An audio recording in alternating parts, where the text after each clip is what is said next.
ఈరోజు మన encounter news నేను మీ కే విజయ భాస్కర్. తెలుగుదేశం పార్టీ ఎమ్మెల్యే అభ్యర్థిగా పోటీలో ఉంటున్న కాలువ వాసులు గతంలో తెలుగుదేశం పార్టీ అధికారంలో ఉన్నప్పుడు మంత్రిగా కూడా పనిచేశారు. 2019 ఎన్నికల్లో తెలుగుదేశం పార్టీ ఎమ్మెల్యే అభ్యర్థిగా పోటీ చేసి ఓటమి పాలయ్యారు.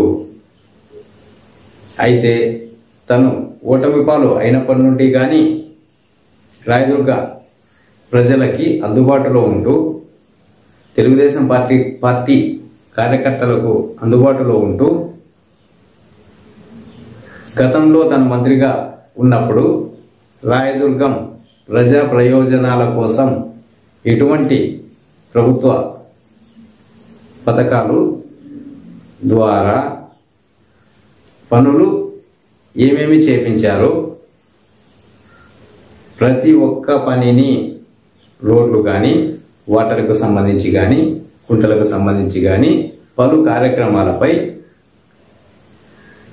ఈయన సందర్శిస్తూ ఆ వీడియోలను సెల్ఫీ ఛాలెంజ్ రూపంలో ప్రత్యర్థి పార్టీకి సవాల్ విసురుతూ వస్తున్నారు. అంతేకాకుండా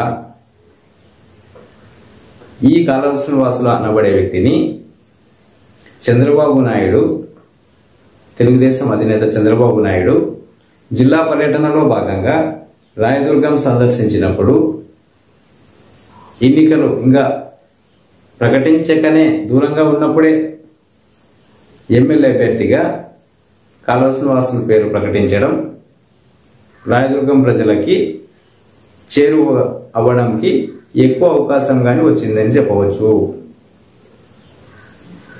ఎన్నికలు సమీపించిన వేళ అనూహ్యంగా వైఎస్ఆర్సీపీకి సంబంధించి ఎమ్మెల్యే అభ్యర్థిగా గతంలో ఉన్న కాపు రామచంద్రారెడ్డి కాకుండా మెట్టు గోవిందరెడ్డి అనబడే వ్యక్తిని ప్రకటించడం జరిగింది.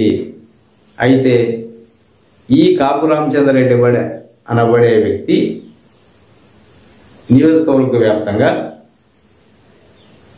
ఓటు బ్యాంకు కలిగిన వ్యక్తి. తనకు టికెట్ ఇవ్వలేదని బాహాటంగానే వైఎస్ఆర్సీపీపై విమర్శలు చేసి పార్టీ నుండి వైదొలగారు. మెట్టు గోవిందరెడ్డి ఎమ్మెల్యే అభ్యర్థిగా పోటీలో నిలిచారు. ఈ ఎపిసోడ్ ఇలా నడుస్తున్న సమయంలో మెట్టు గోవిందరెడ్డి పేరు ఎమ్మెల్యే అభ్యర్థిగా ప్రకటించగానే కాపు రామచంద్రరెడ్డి వర్గీయులు దూరంగా ఉండడం ప్రారంభించారు. బాహాటంగానే కాపు రామచంద్రరెడ్డి వైఎస్ఆర్సీపీకి అనుకూలంగా వ్యవహరించారని ఎక్కడా సందేశం మాత్రం లేదు.